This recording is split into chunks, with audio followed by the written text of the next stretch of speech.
Assalamualaikum warahmatullahi wabarakatuh. Selamat datang di channel Ngopor. Masih bersama kami sama Bro Ayung. Saya masih nemenin sama Soeng ya. Iya. Buat nemenin cerita nih. Ada cerita apa nih? Langsung aja nih. Kok langsung? Nggak dilama-lamain dulu durasinya? Nanti kelamaan durasinya. Oh gitu ya. Baik. Iya, barangkali mau nyapa kawan-kawan dulu nih. Nyapa kawan-kawan ya. Iya, baik. Tak nyapa kawan-kawan dulu seperti biasa. Assalamualaikum warahmatullahi wabarakatuh. Waalaikumsalam. Bismillahirrahmanirrahim. Apa kabar kawan-kawan Ngopor semua? Semoga semua dalam keadaan baik, dalam keadaan sehat dan selalu bahagia kapanpun dan dimanapun saatnya. Kembali jumpa kami berdua maksudnya di acara Ngopor, ngobrolin horor yang biasanya nggak horor-horor banget. Dan masih seperti biasa ada Mas Labib di sana dengan kostum outfit warna putih. Biasa. Baik. Ciri khas. Tapi dia udah mulai pakai sarung, tapi udah siap, seharusnya dia yang cerita begitu. Tapi katanya aku dulu, ya Allah, nggak apa-apa wis. Oke, datang ke sini tentu ada sebuah kisah, dan ini adalah sebuah kisah dari Mas Ari, Mas Labib. Namanya dari Mas Ari. Ari itu mungkin setelah hari itu akan nonton Ngopor, karena dia kan nggak tahu kalau aku itu ada channel sama Mas Biru gitu ya, ada channel Ngopor. Dia nggak tahu, jadi pas ketemu dia juga kawan lama ngobrol. Jadi, oh ini kan ada channel seperti itu. Ini aku ada cerita horor nih baru-baru ini, katanya seperti itu. Oh iya, aku bilang begitu. Langsung bikin wedangan kan, semangat. Ya padahal sih biasanya diwedangi. Tapi kan mungkin ini lebih banyak ini ya, ada ya tadinya kan wedangannya paling kopi, ada tambahannya keripik apa kan lebih banyak menunya mungkin ya. Karena ada embel-embelnya mau cerita horor. Semoga kan horor banget, karena selama ini katanya ceritanya kan kurang horor. Kebanyakan lawaknya begitu. Nah, oke lah. Mas Ari mengisahkan perjalanan atau sebuah kisah hidupnya kawannya sendiri. Jadi kawannya sebenarnya dulunya pernah dekat begitu ya, pernah dekat tapi akhirnya menjadi kawan lama karena ya semakin bertumbuh dia punya istri, si kawannya itu namanya Mas Begi ya, punya istri, punya anak dan berjauhan. Jadi ketemunya ya jarang-jarang, Mas. Punya kesibukan masing-masing gitu ya. Ya paling sesekali aja kalau Mas Ari pas lagi ada kerjaan, dia kan kerjanya nggak menutup serabutan begitu, dia mau berangkat itu sering lihat Mas Begi sama istrinya gitu. Jadi lagi beli sarapan bareng, apa bareng itu mesra begitu ya. Malah kadang-kadang menimbulkan ya rasa iri lah dalam diri Mas Ari. Behi kok enak banget ya kayak gitu. Padahal ya kerjaannya bukan yang kerjaan yang gimana binawah banget, tapi istrinya kayaknya udah cantik, packaging banget gitu ya, sesuai harapannya ya Ari. Tapi biasanya gitu kalau bahas masalah wanita pasti Bro Ayung pasti ngomongnya cantik, nggak ada yang nggak cantik ya. Perempuan kan pada dasarnya cantik, Mas. Ya cantiknya kayak gimana spesifiknya tuh? Ya banyak. Banyak. Yang jelas ada penonjolan di berbagai sektor. Seperti biasa kayak gitu. Jadi ini versi Mas Ari loh ya. Katanya istrinya Mas Begi itu cantik, terus dia juga pakaiannya juga kekinian, ya sesuai model gitu yang lagi in lah sekarang. Dan itu kalau dipikir-pikir kerjaannya Begi bukannya cuman tukang begitu ya, tukang bangunan, tapi kendaraannya itu yang motor keluaran sekarang, rokoknya juga pakai yang mil, yang mahal, Parlente, nyandangnya seperti itu. Enak banget ya dilihatinnya kan, biasa sawang sinawang Mas Bib. Jadi ngeliatinnya tuh seneng. Tapi pada sore itu Mas Begi itu ya, satu ketika Mas Begi itu datang bertandang atau main lah ke rumahnya Mas Ari. Itu waktu-waktunya kurang, menurut aku tuh Mas ya ada yang aneh. Dia itu setelah sekian lama begitu ya, dia itu nggak pernah main ke rumah kecuali ya pas lagi dia ngulemi atau ngundang ada punya hajat keluarganya, itu datang ke tempatku. Itu 2 kali dalam setahun yang belakangan. Itu pun selalu menyertakan istrinya. Jadi dia itu bonjang-bonjangan mesra kayak biasanya sama istrinya, terus anaknya yang kecil, yang gede nggak diajak. Dan ini kok tumben datang sendirian, waktunya hampir menjelang maghrib banget, berarti sedikit lagi tuh maghrib begitu ya. Jam setengah 6, jam 6 gitu ya. Iya, jam setengah 6 lebih, bahkan jam udah sendakala lah, udah hampir maghrib banget. Dan yang aneh lagi, aku kan, kata Mas Ari ini ya, cerita, aku kan lagi duduk di depan nungguin maghrib, ya sebentar lagi wudhu, mau maghrib di rumah aja karena memang capek banget. Waktu itu aku lagi ada suruh betulin genteng tetangga, jadi udah mandi tapi lagi nungguin maghrib. Tahu-taunya itu dari kejauhan, rumahku itu kan depan masih itu mas, masih kayak dulu, masih ada kebun-kebun, terus jalan itu belah di tengah, ada pagar-pagar. Cuman ke jalan gede itu agak belok begitu, agak belok sedikit. Jadi kalau orang datang dari jauh itu kelihatannya 15 meter udah kelihatan gitu, siapa gitu. Ini orang siapa ya? Mau maghrib banget itu jalan kaki, terus suasananya gerimis gitu. Jalan kaki maghrib, apa orang kampung belakang yang habis dari sawah. Tahu-taunya dia mata-matiin, diteliti begitu sambil ngerokok dia. Loh, kok behi? Behi itu jalan kaki. Yang biasanya pakai motor-motor keren, jalan keren, kaki ya. pakai kadang jam tanganan keren, packaging banget ala behi. Terus biasanya bawa istrinya kok sendirian begitu ya. Akhirnya behi apa bukan tapi makin dekat emang kepalanya behi, mukanya ya behi, badannya ya behi. Wah, ini behi ngapain ke sini? Oh, jangan-jangan nggak ke aku. Tahu-tahu emang ke tempatnya si Ari. Aku tumben nih, yaudah, nggak apa-apa, cuman kayak gitu doang. Lah kamu niatnya mau kemana? Ke saya apa ke siapa? Mau main ke rumah kamu, ngomongnya mah agak sulit, terbata-bata kayak gitu loh. Loh, behi. Ya dalam hatinya si Ari bertanya-tanya ada apa gerangan, ya kan? Main di waktu tadi hampir maghrib, jalan kaki nggak biasanya sih pergi jalan kaki, dan nggak bawa istri, nggak bawa anak. Ini kayak sesuatu ada masalah, apa mau pinjam duit ya, kan kadang begitu. Kalau pinjam duit kayaknya nggak mungkin, ada aku yang pantas kadang-kadang pinjam duit, itu nggak mungkin. Apa ada masalah apa, kenapa larinya ke aku ke sini? Oh, jadi aku yang nanya-nanya nggak karuan. Akhirnya udah ayo jawab baik katanya, di luar aja kata dia. Mukanya angel banget, susah banget lah, kayak lagi nyandang masalah gede. Enggak, jangan di luar, ini ada terasnya tapi tampias, kamu nanti masuk angin. Ayo masuk ke dalam. Masuklah ke dalam. Ari kebetulan cuma tinggal sama istri sama anak-anaknya kan. Anaknya juga ada yang masih bayi lah, 2 bulanan bib. Jadi akhirnya dia ngobrol di ruang tamu, duduk-duduk situ. Setelah basa-basi, akhirnya ini basa-basi kelamaan. Gini aja, kamu sholat di sini apa gimana?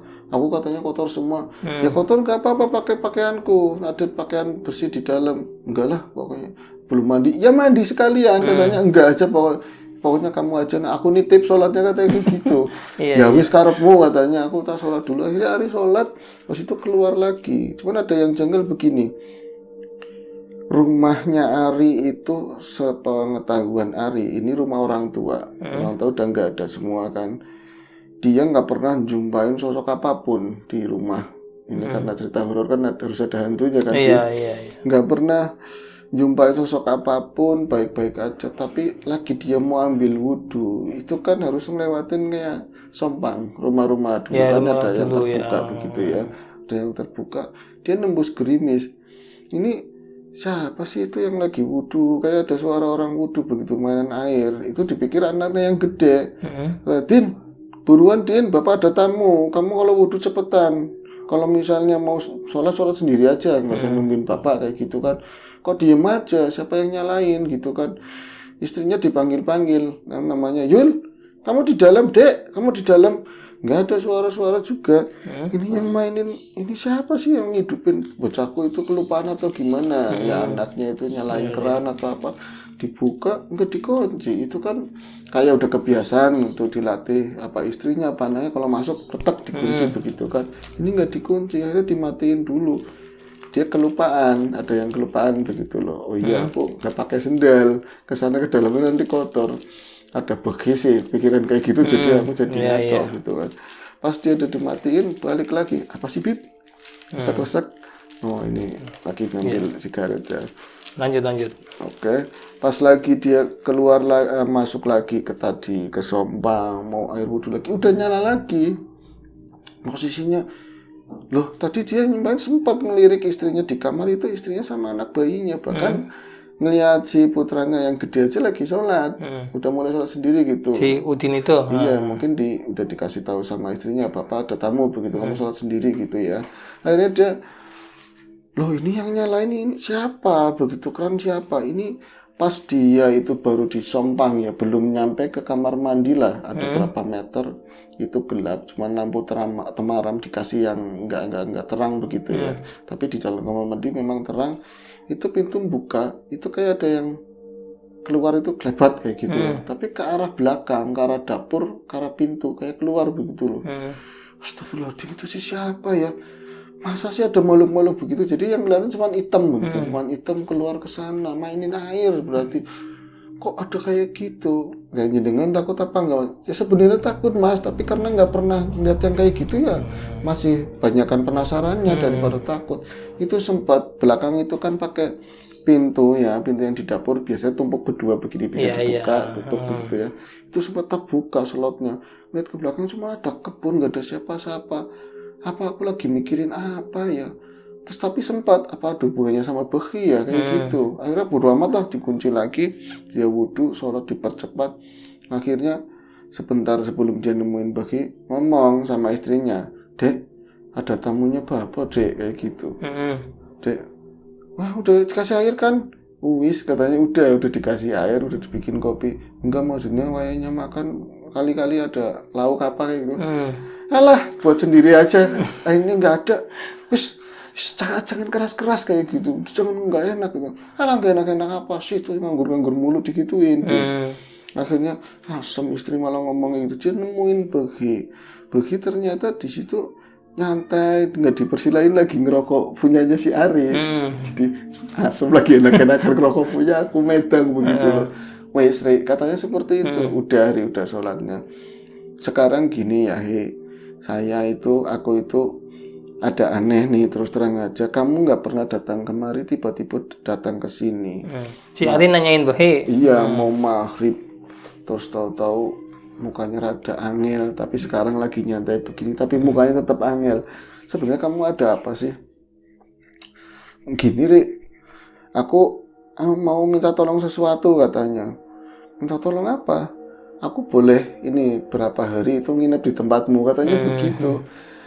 Boleh di dalam itu ada suara kayak gitu. Istrinya sih gitu. Oh, yang nyautin istrinya, iya, bininya. Digituin. Boleh jangan 1-2 hari, seminggu, sebulan apa-apa katanya, terserah. Ya Dede Angel sayang, itu bayi namanya Angel. Dede Angel sayang, bapakmu kan orang baik, orang rumah bawa masuk aja semuanya, nggak apa-apa. Tapi makan sendiri sana. Istrinya diterantain orang digini. Itu Ari si Behi ya denger, Bib, walaupun sengaja kecil tapi sengaja dikeras-kerasin kayak gitu loh. Angel ya, kecil dikeras-kerasin. Itu Behi langsung asem mukanya. Si Ari bangun, ini cerita apa ya, kok gak huru-huru lebih. Terus dia langsung bangun, sebentar ya Ki. Bocok ngomongnya jelas katanya. Itu kedengeran dari Behi ada suara ribut-ribut di dalam, tapi akhirnya bisa dinetralisir, mungkin keluar lagi. Maaf ya tadi, ya namanya perempuan, ya nggak apa-apa. Ya wis, aku nggak usah nginep tempatmu. Boleh. Ternyata dulu Behi pernah berjasa sama Ari, gitu loh. Jadi harus boleh. Dan istrinya udah diomong, dulu kamu lupa saat kita nggak punya tempat tinggal, pernah nempatin rumahnya di. Iya sih mas, katanya. Yus jangan ngomong kayak gitu. Tak kira bukan mas Behi. Alah, kamu udah tahu, cocot, mulut itu dijaga katanya begitu. Akhirnya ya udah Ki, kamu boleh mau nginep berapa hari nggak apa-apa. Tapi aku nggak megang apa. Wis, kalem tanggungannya aku. Kamu kerja enggak, katanya begitu. Aduh susah, tapi ada tabungan di dalam. Tabungan apa, paling nanti cincin minta dijual begitu kan. Akhirnya gini aja Hi, kamu itu kesini ada masalah apa? Aku terus terang lagi kacau balau banget katanya. Ini datang aja jalan kaki. Kenapa emang? Kamu tahu ya istriku? Ya nggak tahu banget. Istrimu ya istrimu. Aku nggak pernah kan ya. Enggak, lagi ada masalah. Masalah apa? Jadi istriku lagi sama orang lain. istrimu sama orang lain gimana? Istri ya sama dirimu sendiri, kalau nggak sama orang tuanya. Enggak, maksudnya lagi gini gitu, jelas-jelasnya nggak jelas.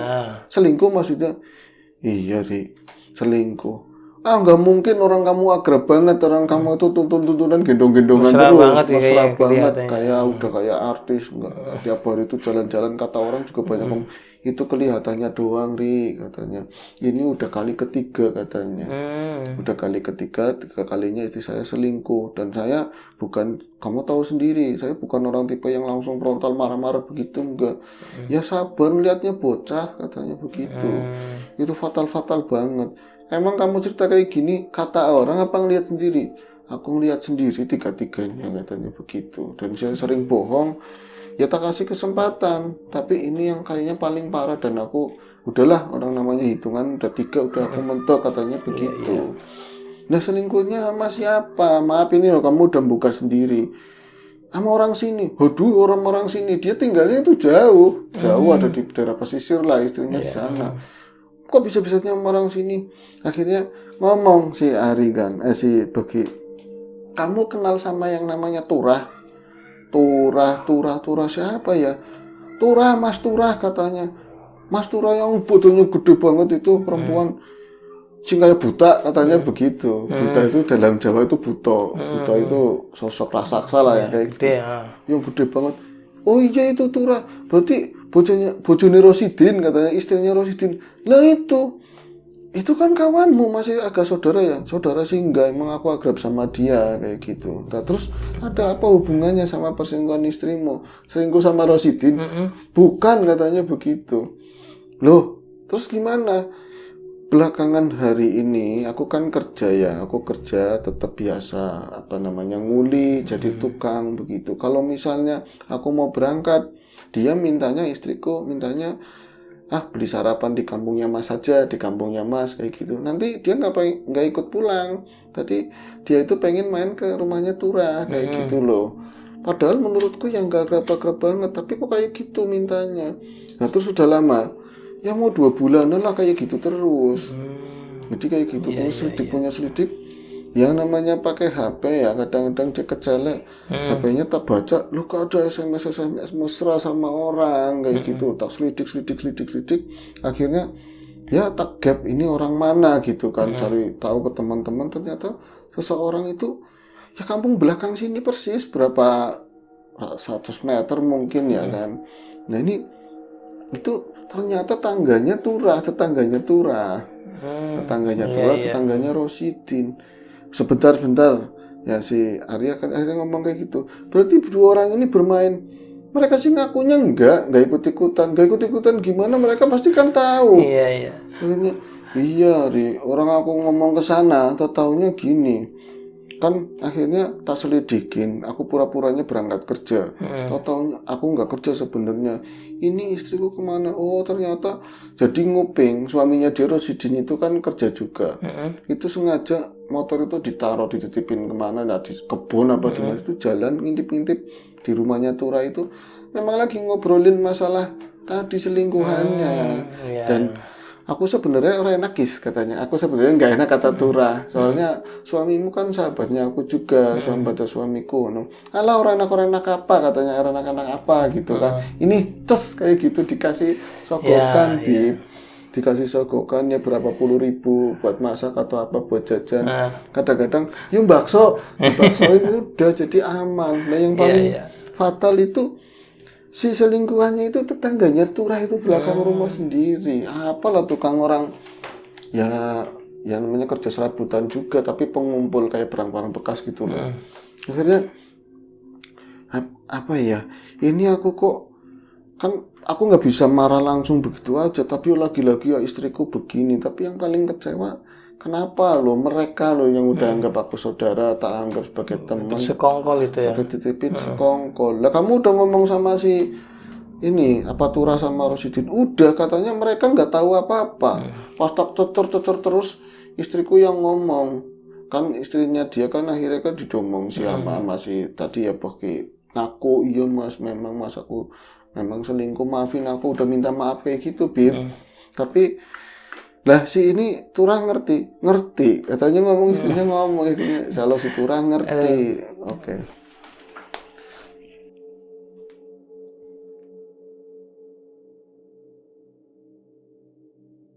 Oke, lanjut. Turah ngerti bahwa si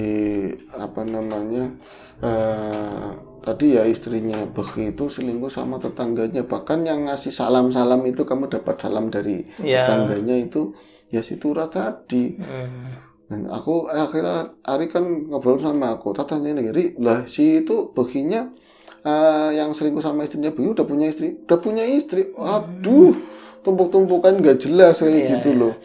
Parah ya, kok temannya tega seperti itu. Akhirnya diomong si Turah sama si Begi, kamu sebenarnya tahu kan, kamu bohong kalau istriku yang ngomong sendiri kalau kalian itu tahu. Ya orang aku dipaksa, katanya jangan ngomong sama sampean. Katanya seperti itu, Bim. Nah ini ada sesuatu yang menarik, kata si Ari, kenapa aku pengen ngomong sama sampean mas ke saya gitu loh. Ini aja cerita horornya. Itu kan ini terlepas dari istrinya Begi yang mungkin karena udah 3 kali kan, berarti emang hobi mungkin ya, bisa dibilang begitu ya kan. Udah watak gitu ya. Udah watak. Tapi ada yang aneh, ini aku mau bicara masalah Turah katanya. Oh, ngomongin Turah tadi buat intermezzonya dulu gitu. Iya, Turah itu kan sosoknya kayak tadi, kayak buta. Jadi orang itu kalau ngelihat anak kecil aja bisa nangis kayak gitu. Gede banget, Beb. Gede, orangnya hitam banget, gede begitu ya. Ini apa ya, bukan menyinggung siapapun, tapi di cerita itu seperti itu, gede itu. Dan matanya nggak pernah nggak merah katanya. Seakan matanya itu merah terus. Jadi kayak di retinanya sini tuh kelihatan merah. Terus kayak keluar keringat terus. Emang iya, katanya seperti itu, Beb. Jadi anak kecil kalau ya kadang-kadang dia itu ada tetangga misalnya ngelahirin bocah terus gede pengen ayo ikut sama tante apa, nangis duluan dan melihat udah takut banget sama itu yang namanya Turah. Setelah tiga uang dia juga punya sifat yang kayak tadi. Jadi pernah ketemu sama tetangga dan itu tetangga masih kenal sama aku gitu ya, ngomong Turah kok uang kok angel banget katanya. Emang kenapa? Dia itu lagi nyari keramaian katanya. Nyari keramaian apa? Sepi, nggak ada orang berantem katanya begitu. Dan nggak enak banget nggak ada orang berantem. Jadi gimana caranya mengupayakan orang itu pada berantem, ada yang ribut ini sama ini. Kadang dia jadi delegasinya loh buat semua ini pada ribut kayak gitu. Seneng. Oh pantesan si Begi itu istrinya selingkuh didukung, jadi kayak gitu. Nah yang paling aneh, Turah itu kata si istrinya Begi, aku melihat Mbak Turah kan umurnya lebih tua gitu ya. Kadang aneh mas, aneh gimana? Dia itu kadang-kadang dua, katanya seperti itu. Ya aneh kan, dua gimana tuh maksudnya? Jadi kalau melihat di rumah, misalnya itu terutama di jam-jam ganjil, jam 11 atau misalnya nanti malam itu jam 9 atau jam 11 malam. Kan dia kan sering main ke rumah, kadang minta nginep, entah alih-alih mau ketemu sama ininya kan.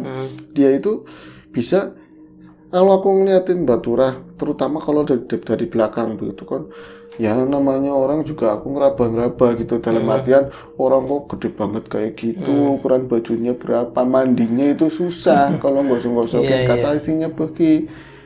Kok lama-lama diperhatiin kayak jadi bisa berdua begini. Itu Bib, jadi kayak berdua begitu. Berdua tapi sosok yang ini aja maaf loh ya udah serem, modelnya gede banget. Ini yang keluar dari bodohnya itu lebih serem lagi. Jadi bisa dibilang kayak sosok, tapi nggak pernah jelas, sosoknya hitam-hitam, terus nggak pernah berhenti goyang-goyang beginilah pokoknya, nggak pernah berhenti. Nari juga bukan, tapi kayak orang Parkinson gimana ya gitu. Itu rambutnya panjang, gede, hitam, itu pas kayak badannya dia sendiri lah kayak gitu. Itu kadang-kadang kata istrinya Begi, aku mau jerit tapi gimana ya, mau ceritainnya gimana. Itu pertama kali dia ya main ke tempatnya Turah, pas lagi ya agak lama main di situ, mau dikenalin lah ya. Jadi ceritanya udah bongkar-bongkaran semua sama suaminya gitu loh, biar dimatiin sama si Begi. Nah itu mas, itu sering main ke rumah Mbak Turah sering main ke rumah. Nah ini juga bagian dari penyelidikannya Begi. Mbak Turah sering main ke rumah, itu rumahnya jauh banget sama rumahnya istrinya. Dan Turah nggak punya kendaraan. Iya. Nggak punya kendaraan, yang punya ya dibawa sama suaminya kerja nyampe sore. Mainnya jam berapa? Kadang jam 7 udah nyampe rumah. Pokoknya kalau nggak jam 7, jam 9, jam 11 nyampe rumah. Sampai kadang-kadang aku juga ngerasa kok orang main lama banget kayak gitu. Tapi ya dia itu perangainya beda sama yang kalau di rumah main di rumahnya sendiri. Kayak di sini kalau di rumah aku tuh baik banget Mas. Kalau di rumah kita baik banget. Terus baik-baik apa pasti ngomongin cowok yang itu. Iya, saya nyuruh bawa dapat salam dari ini orangnya baik, gini-gini, jelek-jelekin sampean katanya seperti itu. Katanya sampean punya apa cowok lah cewek lain, mau ada randa atau apa yang ditaksir. Oh, berarti Turai yang ngomong. Kok ngomong sama tetangga katanya apa aku yang apa namanya bikin gara-gara nyari cewek lain, ternyata dia itu suaranya dari iya Mas, orang ngomong sama aku kayak gitu. Jadi sebenarnya aku nggak pengen alah selingkuh aja deh, nggak usah bela begitu kan. Iya tapi orang aku ya emosi, katanya sampean itu dapat cewek lain daerah sini, aku penasaran kayak gitu. Kebenaran sampai aja selingkuh, saya juga selingkuh Jadi aja. kebawa kepancing gitu ya. Kepancing tuh, berarti biangnya Tura. Nah itu yang aneh kan, Tura itu di rumah, kenapa ada Tura yang lain di tempatnya itu. Jadi di jam itu si Bagi juga nyelidik. Hari masa sih iya aku nyampe nyelidik, nyampe ke rumah ada Tura di rumah. Bahkan tetangga-tetangga ngomong katanya Tura itu kemarin ada ini berapa hari, pokoknya hampir mau tiap hari lah istrimu itu kedatangan tamu itu loh, ibu-ibu atau mbak-mbak yang gede banget kayak gitu, hitam orangnya gede banget. Lah pakai motor apa enggak Bu? Enggak, kalau masuk gang jalan kaki. Malah kalau mau apa namanya petuan sama orang itu orang yang ngalahi saking gedenya kayak gitu. Itu siapa sih kok yang tampangnya serem banget? Katanya kayak gitu. Padahal Tura di rumah. Kayak gitu loh Bib. Jadi masih misterius nih yang datang nih siapa ini ya? Iya, nah itu kan dihubung-hubungin kan. Jangan-jangan itu yang pernah dilihat sama tadi istrinya Bagi ketika dia ngadep membelakangi gitu, keluar dari badan. Akhirnya kan Bagi cerita sama Ari. Terus ini lagi tahapan apa ya, mau ini Nyari tahu itu. Ya nyari tahu iya, tapi dia sih belum bisa memaafkan istrinya karena udah 3 kali kan. Iya. Tapi ini yang paling parah, ada campur tangan temennya sendiri yang dianggap saudara gitu loh. Dan ada sisi mistiknya, kok itu bisa jadi dua. Yang satu itu ngompor-ngomporin istrinya terus supaya bisa selingkuh sama tadi tetangganya. Karena ditanyain kan, yang paling nyebelin lagi si selingkuhannya itu justru ngancem-ngancem. Jadi dia itu kan udah mulai ngomong sama Bagi, Mas aku minta maaf, aku nggak pengen lagi-lagi, udah ketahuan kan biasa kayak gitu Bib. Tapi ini aku WA nggak tak aktifin semua, cuman Facebook yang masih aktif. Itu si cowokku maaf katanya, orang yang suka sama aku katanya itu ngancem-ngancem katanya, tunggu aja kalau kamu itu nggak mau marani aku, nggak mau kedekat sama aku lagi, kamu tunggu aja bakal budak lontangan katanya. Jadi bakalan gila sampai telanjang-telanjang, aku bakalan pakai joran goyang dan lain-lain kayak gitu. Ya aku ya ketawa, kata si Ari begitu. Joran goyang itu bukan ajian ringan, puasanya udah kayak apa ya kan. Jadi jangan takut kayak gitu. Tapi ini akhirnya Ari kan jadi pusing ya, si istrinya pengen balik lagi ke suaminya belum bisa memaafkan, dan akhirnya memang si Bagi itu nginep di rumahnya Ari. Ya namanya nginep, orang lagi nganggur gimana kan ya. Kadang-kadang Bagi ya orang namanya nginep kayak rumahnya sendiri Bib. Asal di mana tempat nonton TV nyantai kayak gitu, nggak pura-puranya itu bersih-bersih apa di depan atau gimana, kayak pergi dari rumah entah kemana gitu, jangan nongkrong terus. Akhirnya kan istrinya apa-apa Riko, apalagi tampangnya juga gede tinggi begitu kan, takutnya dia apa-apain kalau suamiku berangkat kerja kayak gitu kan. Akhirnya Ari itu cerita sama kami kayak gitu loh. Nah, ini sebenarnya yang di tubuh istrinya itu apa? Si Bu Turah itu. Iya, orang tadi si tubuhnya Turah itu siapa kayak gitu. Akhirnya ya ditelaah mendalam ya kan. Ya itu memang udah wataknya dia, wataknya hari-hari dari kecil, dari untuk track recordnya diliatin semua gitu, masa lalunya kayak apa. Dia aja ternyata mertuanya sendiri, orang tuanya sendiri bahkan itu diajak berantem semua Bib. sampai dia itu kayak dibuang dari rumah loh. Tapi beruntung ada Rosidin yang mau jadi suaminya itu. Iya, jadi dia katanya Rosidin itu aku dengan niat tulus pengen merubah Turah begitu loh. Tapi perjalanannya Rosidin yang kalah sama Turah. Jadi di dalamnya itu kayak buat rumah bangsa-bangsa seperti itu loh. Dan yang paling kuat antara lain yang persis modelnya kayak yang menyerupai itu ya. menyerupai si Turah sendiri. Akhirnya pada saat cerita-cerita seperti itu, nah Ari ngomong, Mas aku kalau cerita-cerita kayak gini aman apa enggak? Ya nggak tahu aman apa enggaknya. Yang penting ini kan kamu ada niat baik ya, ada niat baik buat si Begi. Begi masih di rumah. Begi mau ini udah mulai pindah ke rumahnya sendiri, orang tua yang lama kayak gitu. Dia kan udah punya duit buat benerin ini jatpam dan lain-lain kan. Oh ya syukur kalau udah nggak di rumahmu. Tapi ini aku cerita ini nggak apa-apa wes insya Allah. Itu datang lagi berapa harinya. Si Beginya. Bagi datang lagi bukan Arinya datang lagi berapa harinya. Datang ke aku kan ngomong, Mas tolong. Apaan orang kalau misalnya datang naik motor turun dulu dari motor, jangan ngomong dulu, apalagi hari hujan begini malam-malam kok teriak-teriak begitu. Wah aku mau dikintil, aku diikutin. Diikutin siapa? Ayo masuk. Jangan nanti ikut masuk ke rumahmu. Gak apa-apa masuk ya masuk, aku bilang kayak gitu kan. Akhirnya ngomong aku gara-gara ceritain ini kali ya. Oh niatnya sih sebenarnya aku pengen nulungin Bagi. Itu ada makhluk itu neror di rumah katanya, makhluk yang sama kayak Turah persis. Iya. Jadi gede, wah pokoknya kalau aku sendiri ngelihatnya ya, tak pikir Turah datang. Aduh jangan-jangan aku belain Begi, nanti Turah apa yang marah atau tersinggung karena mungkin ada 1-2 yang tak bongkar tentang Turah. Itu ngapain itu mau maghrib juga. Jadi dia di bawah pohon kayak garsem ke depan rumah kayak gitu kan. Kamu lagi ngapain gerimis mana si Rosidin datang sendiri ya kamu. Dia ngomong nggak nyaut nggak apa itu pas di bawah gerimis kayak gitu Bib. Pakaiannya itu hitam semua kayak orang mau ngelayat lah, pakai kerudung juga. Ini Turah kok diem aja ya. Terus nengok akhirnya kesampean Mas Ari. Dia itu nggak nengok, cuman kayak ketahuan disapa itu langsung pergi ke gang itu ke sana. Itu jalan itu nggak kayak biasa jalannya gitu loh, cepet banget nyampe kayak gitu. Itu pas lagi sore kemarin itu Mas, habis saya cerita sama jenengan ya gitu.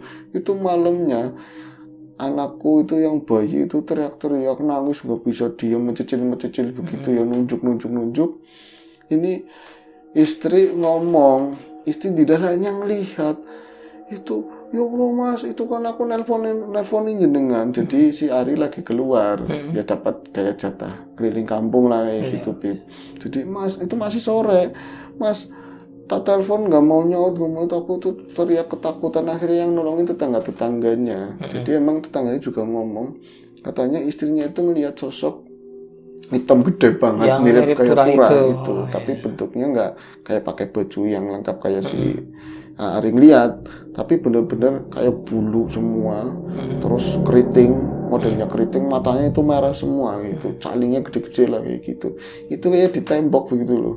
Di tembok tapi ya bisa dibilang deket tapi jauh tapi deket. Kayak lagi nakut-nakutin istrinya Ari sama anak. Itu yang bikin anaknya nyampe nangis gitu. Kecil. Jadi kayak gitu. Yakin Mas, tolong maksudnya biar makhluk itu jauh dari tempat kita lah. Aku jadi nulungin orang malah kayak gini. Ya itu resiko nulungin orangnya begitu. Yang penting kan pergi mendingan.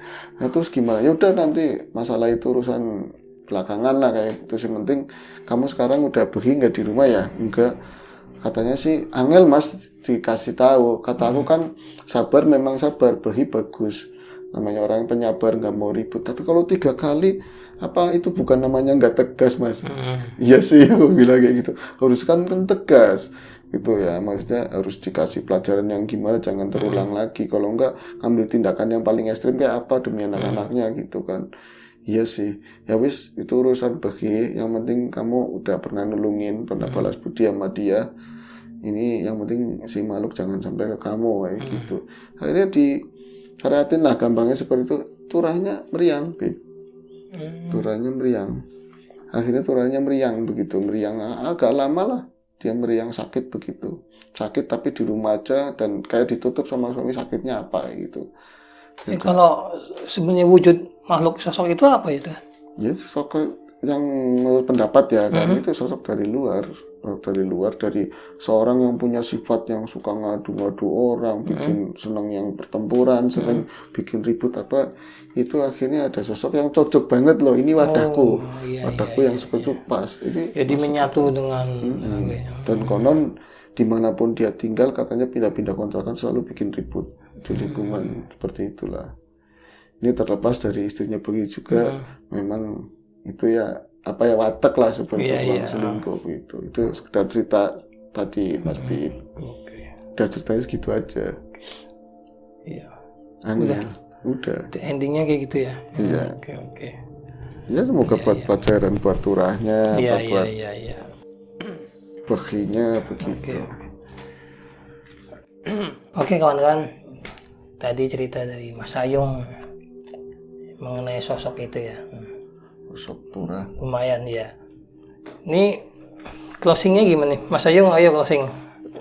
Saya balikin ya. Itu yang closing kan enak sebenarnya. Tapi benar-benar cuma jadi tamu itu dengerin. Oke kan. Oke. Makasih kawan-kawan yang udah mau mampir ke channel Ngobor. Mungkin lain kali bisa sama saya lagi atau sama Mas Bia ya. Ngapain? Duduk di sini cerita lagi ya. Kita tunggu aja Pak. Nanti ya, cerita berikutnya apa nih? Biar penasaran ntar. Spontan, jangan kasih bocoran ya langsung. Jangan, di sini itu nggak ada. Ya oke kan sama Mas Bia nggak pernah mau cerita apa gitu. Oke. Ya makasih buat semuanya kawan-kawan dimanapun. Mudah-mudahan apa yang tadi alami sama Mas Bi sama Behi Mas Behi nggak terjadi sama kawan-kawan ya. Oke, makasih buat semuanya. Buat semuanya, buat siapa lagi? Ya moga-moga bisa menghibur gitu ya, Mas Bib ya, dan teman-teman yang lagi sakit semoga cepat diberi kesembuhan, diberi kelancaran rezeki. Yang ada masalah juga dapat solusinya. Betul. Dan jangan bosan-bosan nonton Ngobor. Ya Mas Bib. Udah ya. Oke. Ya. Sampai jumpa lagi. Warahmatullahi wabarakatuh.